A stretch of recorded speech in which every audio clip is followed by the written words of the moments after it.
Hi guys, இன்றைக்கி நம்ம movie ரிவ்யூவில் ஆனந்தன் காடு படத்துடைய ரிவ்யூ தான் பார்க்க போகிறோம். இந்த படம் இப்போ தமிழில் தேட்டர்ஸில் அவைலபிளாக இருக்குது. மறக்காம செக் பண்ணி பாருங்கள். இது ஒரு அதிரடி ஆக்ஷன் மூவியாக வெளிவந்திருக்கு. ஆர்யா இந்த படத்தில் கதாநாயகனாக நடிச்சிருக்காரு. இப்போ இந்த படத்துடைய கதையை பார்த்துடலாம். படத்துடைய ஹீரோ ஆர்யா ஒரு இலங்கை தமிழர். ஒரு காலத்தில் ஜாலியான சூப்பரான ஒரு லைஃப் போயிட்டு இருந்திருக்கு. திடீர்னு பார்த்தா அங்கே ஏற்பட்ட கலவரத்தால், அதாவது ஈழத்தமிழர்கள் பிரச்சனையால் தன்னுடைய குடும்பத்தை இழந்துடுறாரு.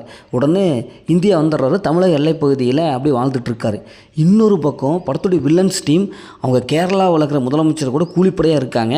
அவங்களும் தன்னுடைய கூலிப்படையில் விட்டுட்டு சாதாரணமாக இருக்கலாம் அப்படின்னு சொல்லிட்டு ஒரு மியூசிக் குழு ஆரம்பித்து இருக்காங்க.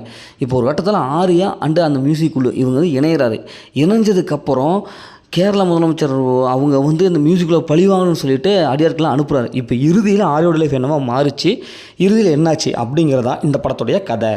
இந்த படத்துடைய ஃபங்க்ஷன் பார்த்தாவே நடிச்சிருக்கிற ஆர்யா அவங்களுடைய கேரக்டர் சூப்பராக நல்லாவே இருக்குது. அவங்களுடைய ஃபைட் சீக்வன்ஸும் நல்லாவே இருக்குது. சரியான ஒரு ஃபைட் சீக்வன்ஸ் கொடுத்துருக்காங்க. படத்தில் நடிச்ச எல்லாமே சூப்பராக பர்ஃபார்ம் பண்ணியிருக்காங்க. படத்துடைய ஸ்க்ரீன் பிளே பொறுத்தவரைக்கும் ஃபஸ்ட் ஹாஃப் நல்லாவே இருக்குது.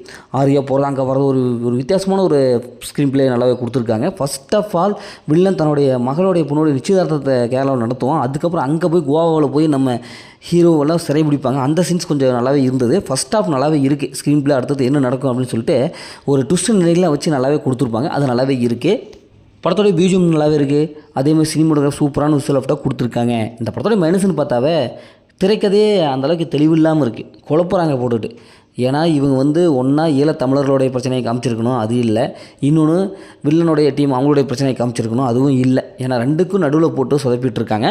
ரெண்டாவது செகண்ட் ஹாஃபில் அந்த கிளைமேக்ஸில் ஈஸியாக கெஸ் பண்ணலாம். ட்விஸ்ட்னிங்களா அந்தளவுக்கு இல்லை. அடுத்து இதான் இப்போ நடக்கும் அப்படிங்கிற மாதிரி தான் இருக்குது. எமோஷனும் அந்தளவுக்கு கனெக்ட் ஆகலை. இந்த ஆரியோடைய ஃபேமிலியை கொல்லும் போது அவர் துடிக்கிற காட்சிகள் அந்த எமோஷனலாக கனெக்ட் ஆகுது. மற்றபடி எமோஷனல் அந்தளவுக்கு கனெக்ட் ஆகவே இல்லை. செகண்ட் ஆஃப் ஃபுல்லாகவே ஸ்க்ரீனில் அந்தளவுக்கு இல்லை. ஒரே சொதப்பலாகவே இருக்குது. ஈஸியாக கெஸ் பண்ணிடலாம். அதை கொஞ்சம் மாற்றி அமைச்சிருந்தாங்கன்னா படம் இன்னமே நல்லாவே வந்திருக்கும். படத்தில் அந்த மாதிரி சின்சில் எதுவும் இல்லை. ஃபேமிலியோட பார்க்கலாம். மொத்தம் இப்படி சூப்பராக சொல்கிறாங்கன்னா இந்த படம் ஒரு ஒன் டைம் வாட்சபிள் தான் நாங்கள் சொல்கிறேன். ஓகே, இதே அடுத்த ஒரு புதிய மூவி ரிவ்யூவில் சந்திப்போம்.